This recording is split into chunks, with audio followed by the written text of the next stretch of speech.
I started from humble beginnings, growing up in a low-income family. I vividly recall my mom struggling to cover expenses like yearly car motifs and school uniforms. I want to emphasize that I have no inheritance coming my way. Nothing was set to grant me financial stability in the future or present. I had to roll up my sleeves and carve my own path. If you're in a similar situation, I want to be your guiding light, assuring you that your circumstances are not your fault. However, I also want to be truthful. If you remain in this situation until the end, it becomes your responsibility. Fast forward a few years, and I'm now earning a six-figure income in my mid-20s in the UK, where salaries tend to be lower compared to the global average. Reflecting on my journey, I discovered the key. It's about who I became and the value I bring. I pondered on the question of, how did this happen? How did I come from poor and humble beginnings, yet I have been able to do quiet well? And I discovered the answer. It's about who I became, it's about the value I can bring. If I was to start over again right now, today, I would be able to do it all over again because of who I have become. Do you understand? The person you are today, the value you can bring, the lessons you can teach is all the root source of the wealth you will be able to acquire.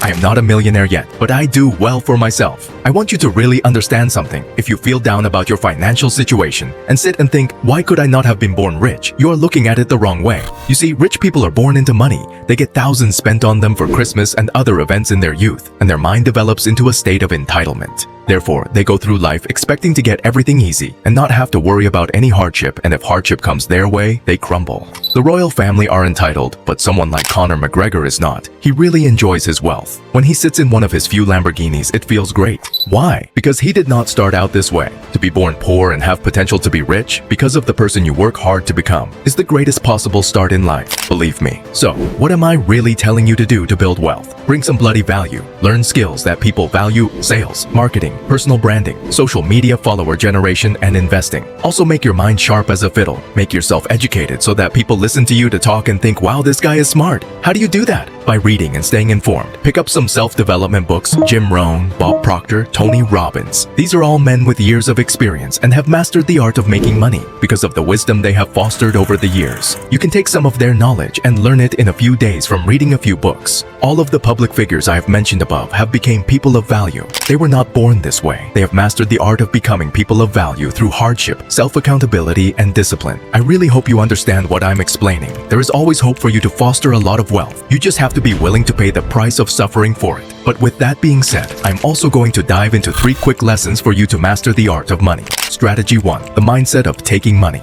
In the realm of financial abundance, success lies in understanding that money is not made but taken in exchange for value. When you provide a product or service, you're not creating money. You're receiving compensation for the value you bring. Embrace the mindset shift from making money to taking money by delivering exceptional value that makes your offerings irresistible.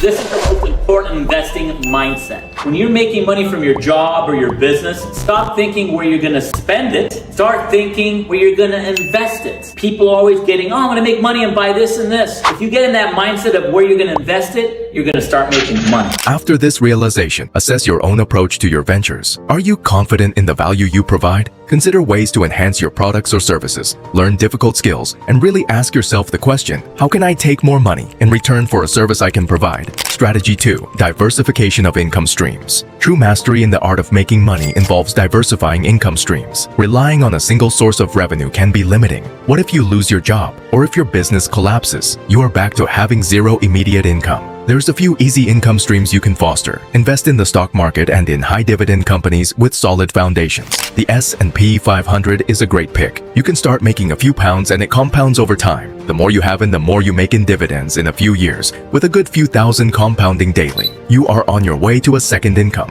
Another way is to start a YouTube channel. It's the most accessible form of passive income you can get. Once the video is uploaded, you get paid forever. But I would encourage you to explore various avenues where your skills and expertise can generate income. This might include passive income through creating multiple products or services, or establishing partnerships that contribute to your financial success.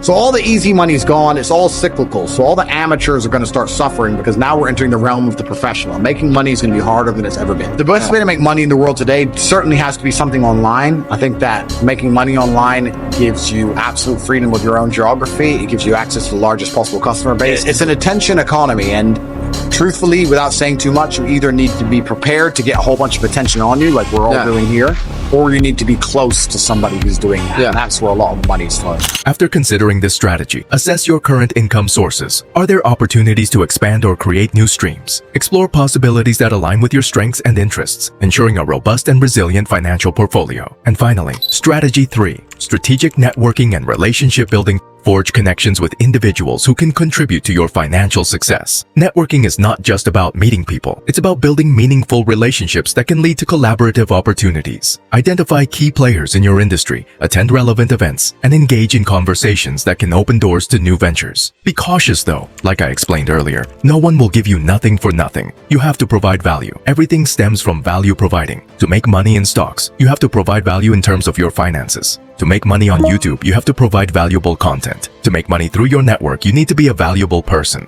This has to be your mindset if you want to build wealth. Everything stems from value. What value can I bring here? That should be the go-to question in your mind at all times. I'm going to give you the number one tip that networkers won't normally share with you, because this is how you really network in the real world. Instead of trying to figure out some hack or some memorization trick, what you do is you become the most valuable person to everyone else in your network, and they will introduce you to the people that they want to gain status from by making the intro. For example, if you're good at marketing or you're good at selling, help everyone you know at sales and at marketing, and they will make the introductions to other people when they come to terms, because they know that you will provide value to that person, and so they will gain status by connecting the two of you, because you'll provide value on behalf of them. And that is how networking really works. After embracing this strategy, assess your current network. Are there potential collaborators, mentors, or partners that you haven't engaged with? Actively seek opportunities to connect and build relationships that can enrich your entrepreneurial journey. You are only as great as the connections and partnerships you have. Great men and women all have great men and women around them, or who are only a phone call away. Where does your network lie? So, to round up, let's go over the points again. 1. Get into the mindset that you take money in exchange for good or service that you can provide.